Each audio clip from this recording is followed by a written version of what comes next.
ADHD is probably one of the most common and well-known neurodevelopmental disorders that happens in childhood. Wouldn't you think? And of course, being so well known, or at least being so well recognized anyway, the world and its mother tends to have an opinion on it. Going so far as to have, random strangers or friends or family offering diagnosis opinions on who has it and who doesn't. Because ADHD is a developmental disorder, it's generally believed that it can't develop in adults without it first appearing during childhood. And symptoms of ADHD in children and teenagers do often continue into adulthood. Now, it was originally known as ADD, or Attention Deficit Disorder, but in 1994 it was decided that all attention deficit disorders would be called attention deficit hyperactivity disorders, even when hyperactivity wasn't actually present, and so we have ADHD.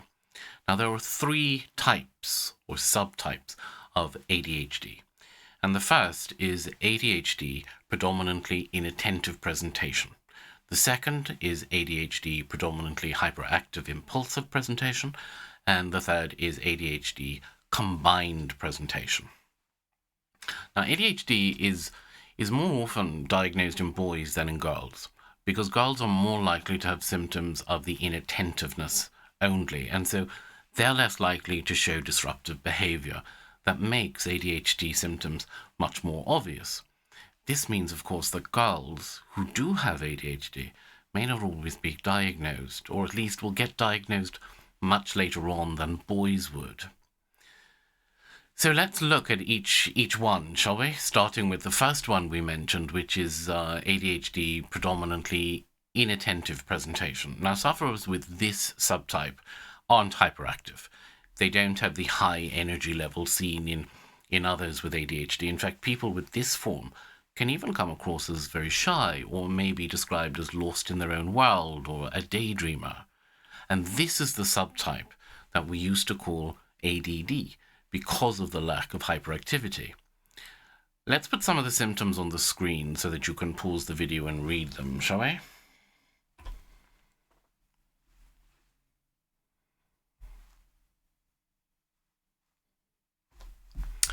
So the second subtype is called ADHD predominantly hyperactive impulsive presentation.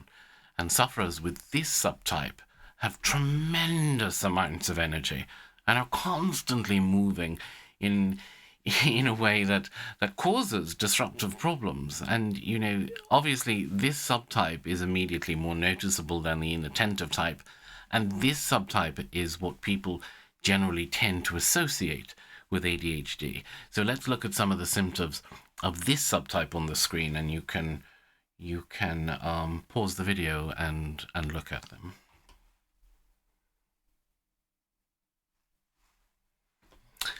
And the third type is ADHD combined presentation, which means that the sufferer has a combination of both subtypes of ADHD, inattention and hyperactivity. Now, in adults, the symptoms of ADHD are much more difficult to define, basically because there's hardly any research done on adults with ADHD.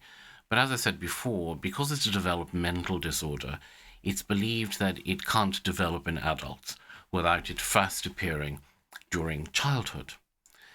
The way, though, that inattentiveness or hyperactivity and impulsiveness affect adults can be very different, of course, from the way that they affect children or teenagers.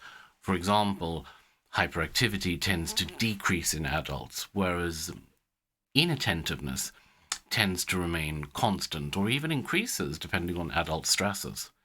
Adult symptoms are usually a little more subtle than childhood symptoms, so let's look at those on the screen, and you can pause the video and read them as well.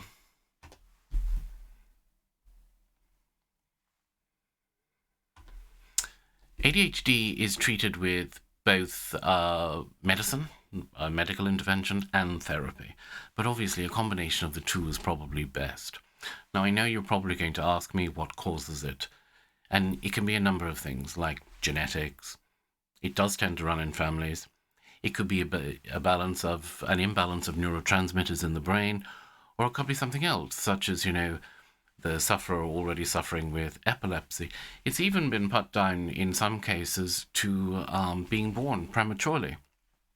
It differs from case to case, and the best person to advise, obviously, is a clinician.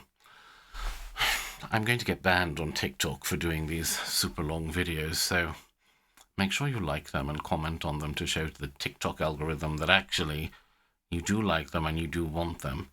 Otherwise, we're all going to get banned, and it's going to be going back to 20-second videos.